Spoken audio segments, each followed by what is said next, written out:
अस्सलाम वालेकुम रहमतुल्लाहि व बरकातुहू students, hope you are fine. So आज हमारा जो टॉपिक है वो है लूप स्ट्रक्चर। लूप स्ट्रक्चर क्या होता है, हम उसे किस लिए यूज़ करते हैं और उसका सिंटैक्स क्या होता है, ये सारी चीज़ें हम आज के लेक्चर में डिस्कस करेंगे। ठीक है, सबसे पहले तो हमने बात की है लूप स्ट्रक्चर। सो लूप कहते किसे हैं? एक सर्कल को, एक दायरे को।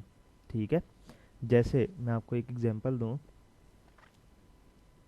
हम जब किसी रस्सी से कोई पत्थर बांध के घुमाते हैं तो वो पत्थर क्या कर रहा होता है, एक दायरे में सर्कल कर रहा होता है। ठीक है, सर्कुलेट कर रहा होता है। इसी तरह आप सीलिंग फैन को देखते हैं, जब वो घूम रहा होता है तो एक ही दायरे में उसके जो पर हैं वो घूम रहे होते हैं। ठीक है, सो ये एक लूप है। लूप किसे कहते हैं? जो एक ही चीज़, एक ही तरह की चीज़ बार बार रिपीट हो रही हो। ठीक है, उसको हम कहते हैं लूप। मतलब एक ही काम जब बार बार हो रहा हो, एक ही तरह का काम, तो हम उसको कह देते हैं लूप।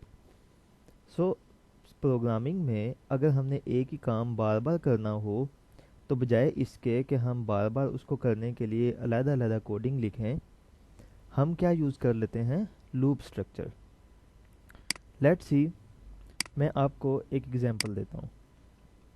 हम एक प्रोग्राम बनाते हैं। ठीक है,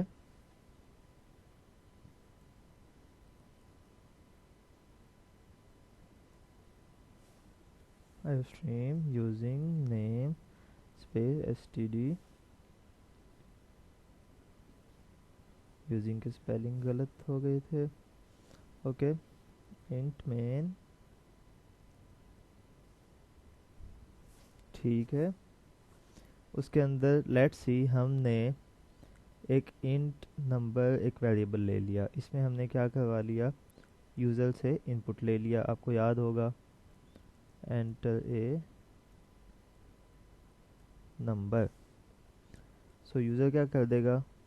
सी इन, हमने किस में करवा लिया? नंबर में इनपुट करवा लिया यूज़र से। अब हम क्या चाहते हैं कि जो नंबर यूज़र ने इनपुट किया है हम उसको कितनी बार शो करवाएं? 4 बार। तो हमें क्या लिखना पड़ेगा? 4 बार सी आउट लिखना पड़ेगा। Number see out, number see out, number and see out number.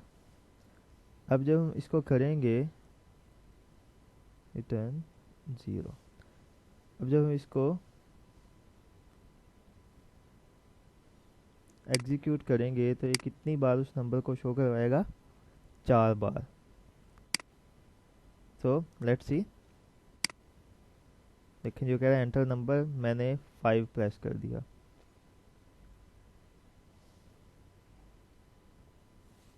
सो अब देख सकते हैं मैंने 5 एंटर किया था, उसने 5 को 4 टाइम्स यहाँ पे प्रिंट करवा दिया है या शो करवा दिया है। लेकिन 5 अभी एक ही लाइन में प्रिंट हो रहे हैं। मैंने आपको बताया था लाइन चेंज करने के लिए हम क्या यूज़ कर सकते हैं? And L. हर लाइन में यूज़ करेंगे तो ये क्या करेगा? हर लाइन में नंबर शो करवाने के बाद लाइन चेंज कर लेगा।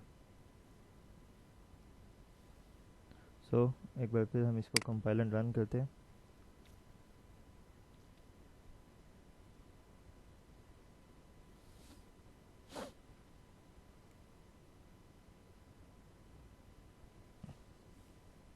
तो अब मैं दोबारा 5 एंटर करता हूँ तो देखें उसने 4 टाइम्स 5 प्रिंट करवा दिया है।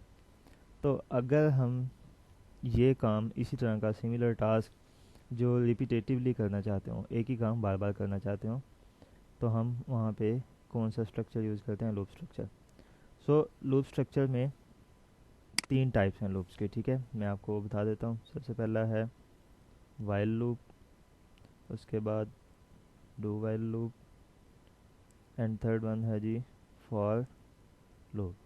सो ये तीनों क्या क्या हैं, इनके सिंटैक्सेस क्या हैं, हम आज वाइल लूप को कवर कर लेंगे एंड कमिंग लेक्चर में डू वाइल और फॉर लूप को कवर कर लेंगे। सो जो चीज़ें लूप स्ट्रक्चर में इम्पोर्टेंट होती हैं वो मैं आपको पहले बता देता हूँ। लूप स्ट्रक्चर में जो इम्पोर्टेंट चीज़ें हैं, एक तो सबसे पहले उसका सिंटैक्स, कि आपने लूप स्ट्रक्चर जो आप डिसाइड किया है, वाइल है, डू वाइल है, फॉर लूप है, उसको लिखना कैसे है। ठीक है। दूसरी चीज़ ये है नंबर ऑफ आइट्रेशंस, कि कितनी बार आपने लूप को रिपीट करवाना है। ठीक है। एक लूप है जो कि स्टार्ट हुआ है, मतलब मैंने अभी आपको, जैसे अभी हमने प्रोग्राम लिखा था, ये प्रोग्राम कितनी बार प्रिंट करा रहा था, 5 को 4 टाइम्स। तो अगर हमने यही काम लूप के थ्रू करना होगा तो हम उसको कितनी बार रिपीट करवाएंगे, 4 टाइम्स। सो ये भी हमने डिसाइड करना है कि नंबर ऑफ़ आइट्रेशंस या नंबर ऑफ़ रिपीटेशंस कितनी होंगी उसकी। ठीक है। सो और ये जो नंबर ऑफ़ आइट्रेशंस हैं ये किस पे डिपेंड होंगी, एक वेरिएबल पे। उस वेरिएबल को हम लूप वेरिएबल भी कह देते हैं। सो हम लूप की तरफ चलते हैं, फिर बाकी चीज़ें साथ साथ देखते जाएंगे। सबसे पहले हमारे पास है वाइल लूप। वाइल लूप का सिंटैक्स क्या है, देखिए मैंने आपको पहले भी बताया कि हमने जब भी लूप क्रिएट करना है तो हमें 2-3 चीज़ें मस्ट चाहिए। सबसे पहले तो हमने डिसाइड किया कि उसका सिंटैक्स क्या होगा, ये आपको पता हो। दूसरी चीज़ ये है कि नंबर ऑफ़ आइट्रेशंस कितनी करनी है।